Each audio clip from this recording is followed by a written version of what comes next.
This lecture is on retailing, and in this topic we have two learning objectives.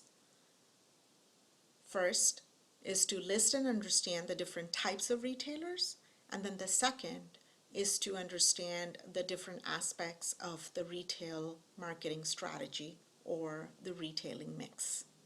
So let's begin with understanding what is retailing. The definition is pretty simple. It is any activity that is directly related to the final transaction between the seller and the buyer, where the intended buyer is going to use the product or service for personal and non-business use. So the retailer is the end point of transaction between the buyer and the seller.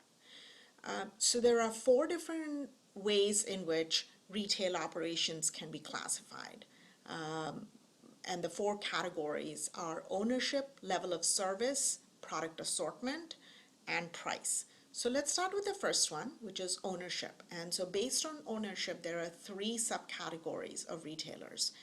There can be independent retailers, and these are, your local mom and pop stores, kind of like the local restaurant, the local florist, a local print shop. Chain stores are usually all owned and operated by the same company. So for example, Gap and Old Navy are all examples of chain stores. And then franchises are where a company gives the right to operate a business or sell a product on its behalf. So we'll talk about franchises in a few minutes, but most of the fast food companies fall under this category. The second way in which we can classify retail operations has to do with the level of service. So what you see on this slide is a continuum where retailers can range from self-service, and so some examples are the warehouse clubs or factory outlets or even discount stores like TJ Maxx, to all the way at the other end, which are full-service retailers such as the Apple Store. So if you just kind of envision the difference between the level of service between TJ Maxx and when you walk into an Apple store, you'll be able to understand how this particular factor helps us classify different retail operations. The third category has to do with price.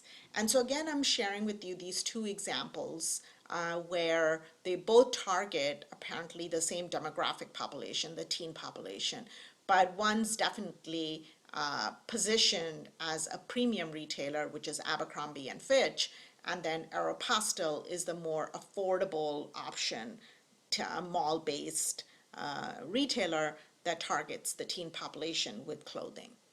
The fourth way in which we can classify has to do with product assortment, and so here you see this rather long range of different types of retailers that have been identified that can be segregated based on the product assortment. So it can range from department stores such as Macy's to specialty stores, and a great example of a specialty store is Foot Locker that I'm sharing with you here, to supermarkets that mostly do a combination of perishable food products and non-perishables, to drugstores, convenience stores such as 7-Eleven, discount stores that are again subdivided into four different categories, and then restaurants. So let's look at the categories of discount stores because that apparently has been studied a lot in retailing literature. So there are four different types of discount store. Full line discounters are, a great example is Walmart, where these retailers have a very wide product mix, but each product line is not very deep. Specialty discount stores, a great example is Toys R Us, Best Buy. These are retailers that are also sometimes referred to as category killers because they have very deep product lines, but not very wide product mixes. Warehouse clubs, a great example are Sam's Clubs, Costco. These are retailers that have part of their revenue comes from membership, and then they do offer discounted pricing.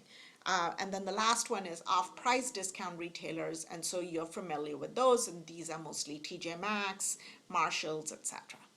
Non-store retailing is another emergent form where you've got four different types, which is these are retailers who don't have a brick and mortar presence, so they're not in a physical building. So this is where we categorize automatic vending machines, direct retailing such as Avon, where you have your home-to-home based retail operations, direct marketing, and then electronic retailing, which is channels like QVC, HSN, where you can purchase from the TV and calling in your order.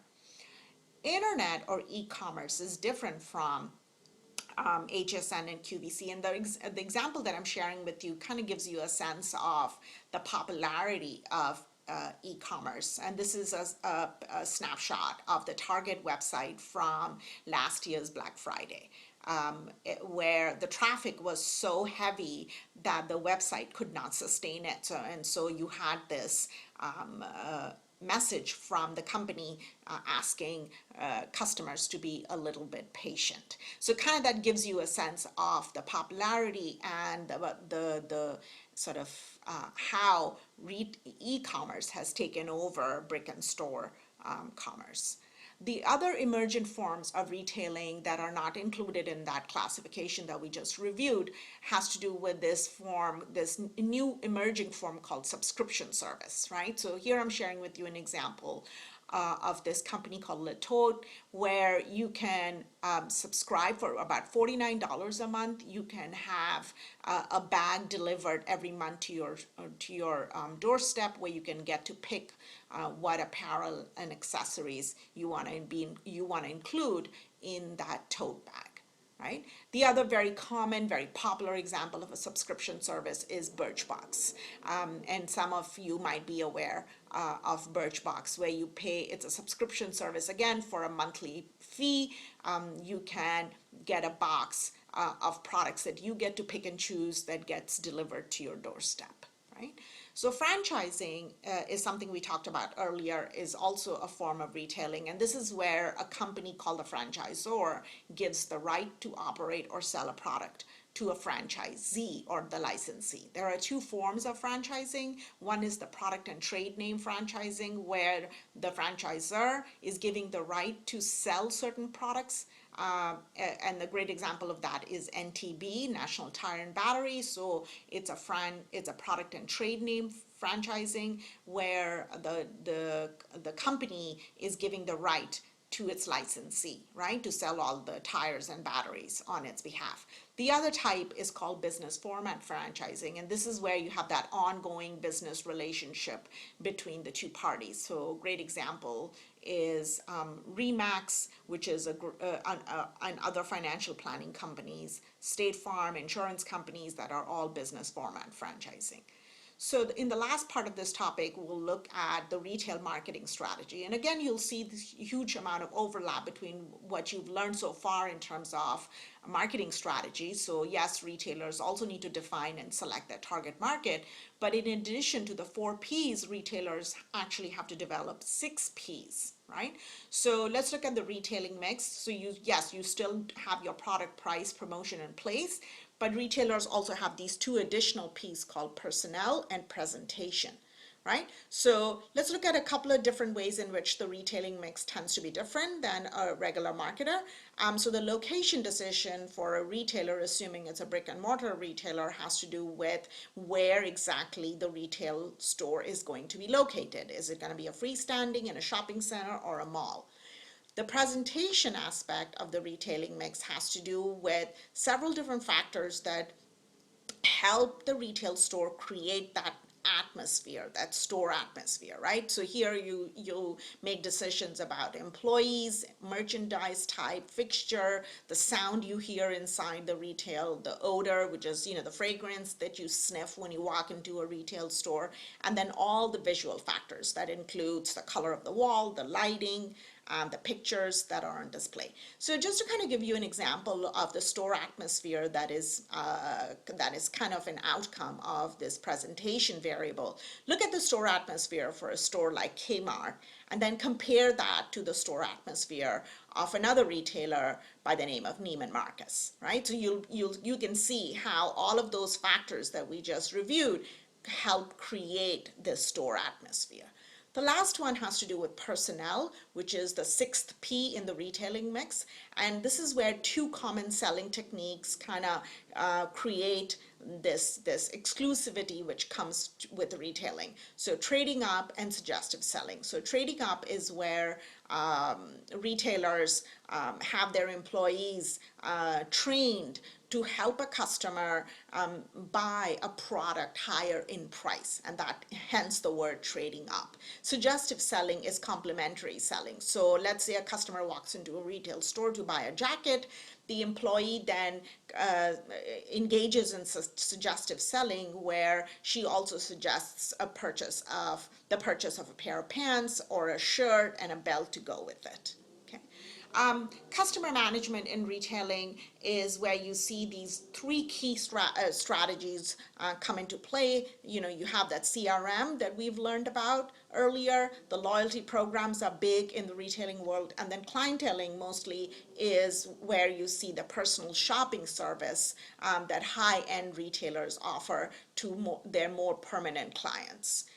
So in the last part, we'll look at the two new developments in retailing. One has to do with this thing called interactivity, right? So retailers are inviting consumers to interact with the products and services at a more deeper level. And then you have this other emergent form of retailing that's becoming rather more mainstream. Mainstream is mobile commerce, which is purchasing products through their smartphones. So look at this example of a concept store. It's also referred to as an unstore. Samsung started introducing these last year, where consumers can walk in, touch and feel the products, but don't necessarily buy the product at the store. So it's kind of like this interactive component of retailing.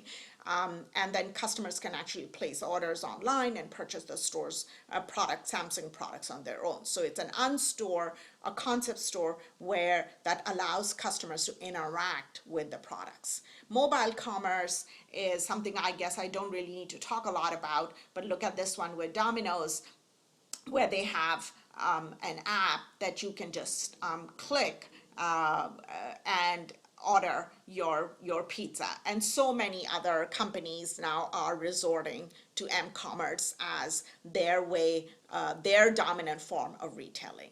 So with that, it was a brief overview of this topic on retailing, and I hope that you will find the information helpful. Thank you.